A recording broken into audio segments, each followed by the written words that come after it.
What's going on, everyone? Juicebags here, and welcome back to some Dungeon Defenders 2. Today we're going to do another top 3 frequently asked questions video about the trials. I am going to keep this series going for the next few weeks, like I mentioned in the previous one. So if you have a question that you'd like answered, let me know in the comments below, and the most frequently asked questions and the highest voted up I will cover in the next video. So today we are going to take a look at gold farming. Probably the #1 question everybody asked. Plus Ascension farming. Plus how to deal with that nasty little geode.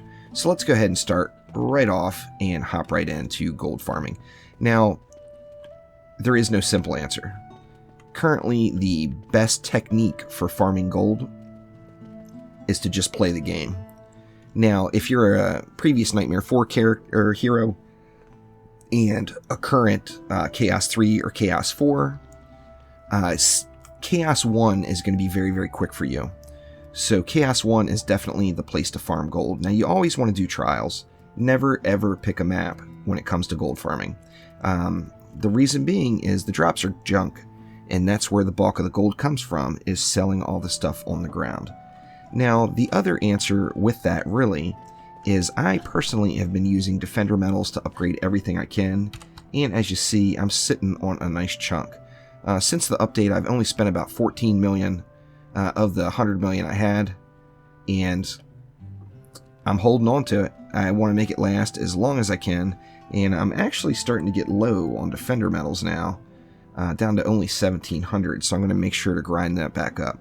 The reason, however, I have been using Defender Metals instead of gold is because it seems easier to get Defender Metals than it is to get gold. Now, as far as your progression, if you're at a point where you cannot continue any further because you don't have enough gold to upgrade, just drop down to the lower Chaos tier, do 3 or 4 maps, and you're going to have at least one item upgraded just from the Defender Metals that you get from running that Chaos mode. So although gold is very, very important, right now there's not a great way to get it.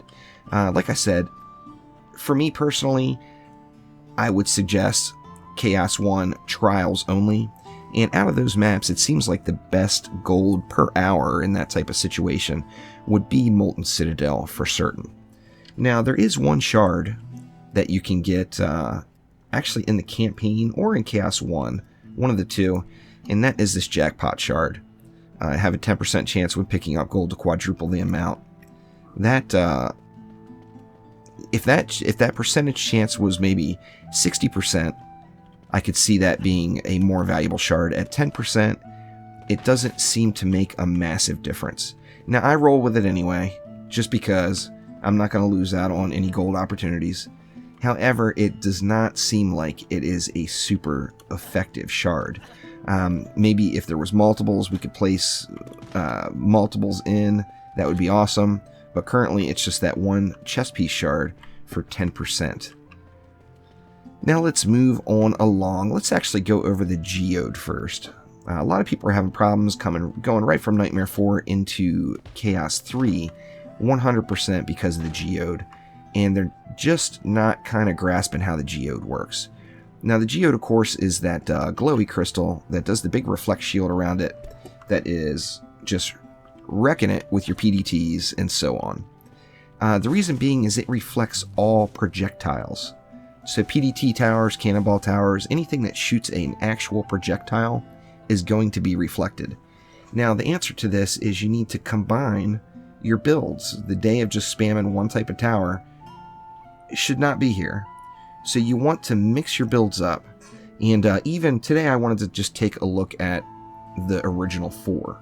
So just going into just the Apprentice and the Huntress, you can very easily set up a nice Chaos 3 build just with something similar to, say, this. See, we'll put our wall down, of course. Let's get some flamethrowers. Now, of course, there was a change to how aggro works with defenses. So don't hesitate to throw your flamethrowers out front. They need to be out there getting in on the action constantly, as you know, they're beast.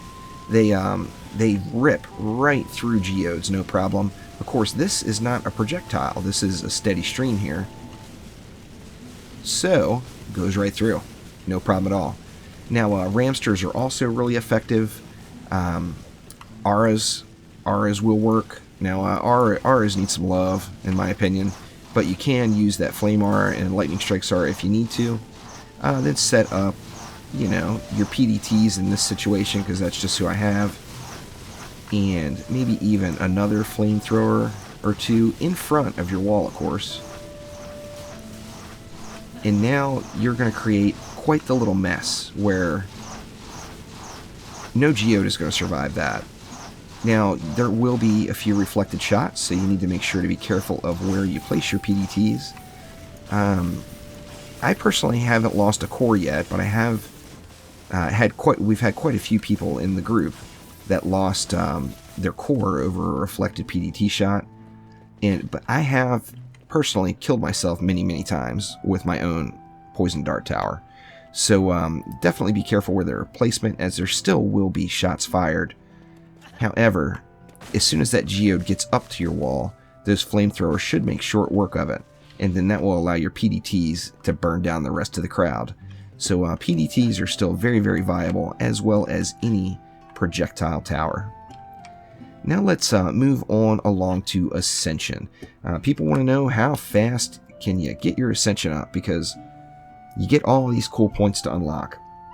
Now, without a doubt, the fastest Ascension leveling right now is still the Harbinger on campaign mode. Imagine that, huh? That is without question the fastest. However, there is one absolutely massive reason that you should not be doing that. When you do that, you're actually, in the big picture, you're completely wasting your time. And here's why. Just like the game used to be 100% all about the passives. It didn't matter what the item power was. If it didn't have the correct passives, it wasn't going to perform as well as a lower item power piece of gear did with the correct passives. The same thing still applies. Now it is all about the shards. If you don't have the shards, you're not going to get the job done. Now, the most elusive shard in the game is without a doubt the defense range shard. It's a shard that increases your defense range by 40%. I would love to show you one. However, I don't have one yet. It's that elusive. So in 137 Ascension levels, of probably 115 of that were straight up, probably 100 of that at least, were just straight up Chaos 1 and higher. I have still yet to find one of those shards. Now, on that same note, not only have I not found one, but I really want like 12 of them. I mean, I've got a lot of different builders I like to use, and range, of course, is going to be important for almost every single one of them. So not only is it got a ridiculous low drop rate, but you're also going to want a whole bunch. So anytime you intend on building with multiple defenses, there's a solid chance you're going to want multiple range shards to get that done.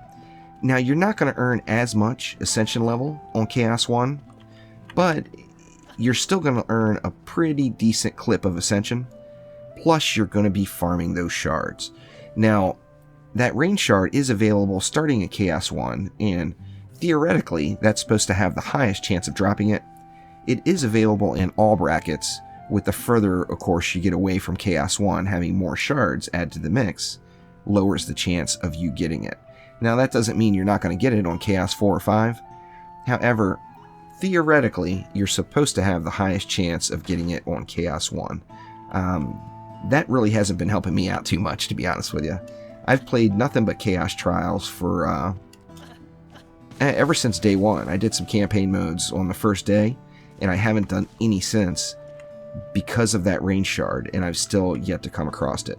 Now, in addition to that, if trading ever does get added into the game, if that shard stays at that ridiculously low drop rate, it'll without a doubt be one of the most valuable items there are in the game. Now, more people will find them by the time we get to that point, so there will be more on the market. But right now, it is without a doubt a super, super hot item.